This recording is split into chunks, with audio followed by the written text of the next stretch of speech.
It is the perfect excuse to ignore the nagging and put off mowing the lawn for a little bit longer. New research has revealed that leaving a fortnight's gap between trims rather than mowing every week helps to grow more of the pollinating plants that bees need to survive.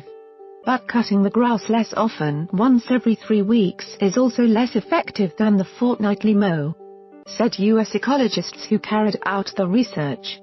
Scroll down for video. This may be because longer grass blocks access to low-standing lawn flowers popular with the insects such as dandelions and clover. Researchers mowed 16 residential lawns in Springfield, Massachusetts over 2 years to discover how much bees relied on back gardens for survival. Lead author Dr Susannah Lerman, an ecologist at the University of Massachusetts, said bees and other pollinators provide essential ecosystem services in agricultural and natural landscapes, and they are experiencing severe declines on a global scale. We found that backyards can be a surprisingly beneficial habitat for bees. Mowing less frequently can improve pollinator habitat and can be a practical, economical, and time-saving alternative to lawn replacement or even planting pollinator gardens. The team assigned each of the study's 16 suburban backyards one of 3 mowing schedules. Gardens were mowed either weekly, fortnightly, or every 3 weeks, and then tested how bees responded by identifying and counting the insects.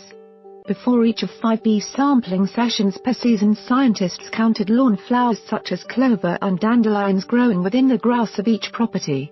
Lawn flowers have previously been shown to encourage a greater number and diversity of pollinating insects to gardens all over the world. In the new study, scientists found the number of bee species and the abundance of lawn flowers were up to 2.5 times higher when researchers mowed lawns fortnightly.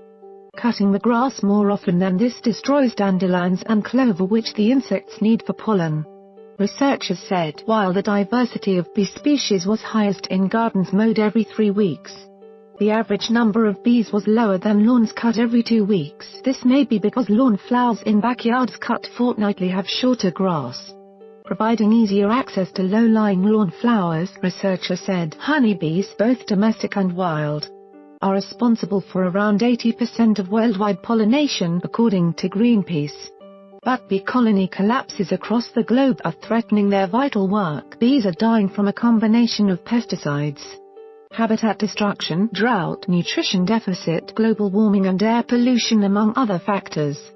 Greenpeace has reported the bottom line is that we know humans are largely responsible for the 2 most prominent causes, pesticides and habitat loss. This is important for a number of reasons. Chief among them the amount of work bees put into our food production. Vegetables, nuts and fruits are pollinated by bees.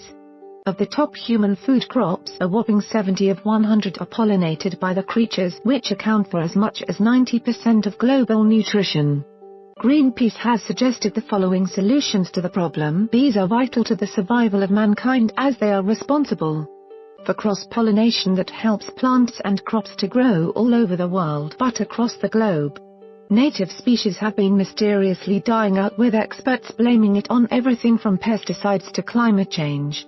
Loss of natural habitat is a key problem, and backyards and gardens are an ideal replacement because they have a variety of plants, are normally pesticide-free and are widespread across the planet. Dr. Lerman, who also works for the U.S. Department of Agriculture, said mowing less frequently is practical, economical and a time-saving alternative to replacing lawns or even planting pollinator gardens. Guy Barter, chief horticulturalist at the Royal Horticultural Society, said bees will visit lawn flowers including daisies, and some lawn weeds such as clover are also good bee fodder, as well as staying green during times of drought. This is a good reason to spare these flowers in all but the finest turf. In Britain we favour leaving areas of lawns unmown for the summer. Where this is not possible, raising the mowing height will allow some wild plants to flower, especially in hot weather, and importantly without unacceptable reduction in quality of the average domestic lawn. Where the freaks at?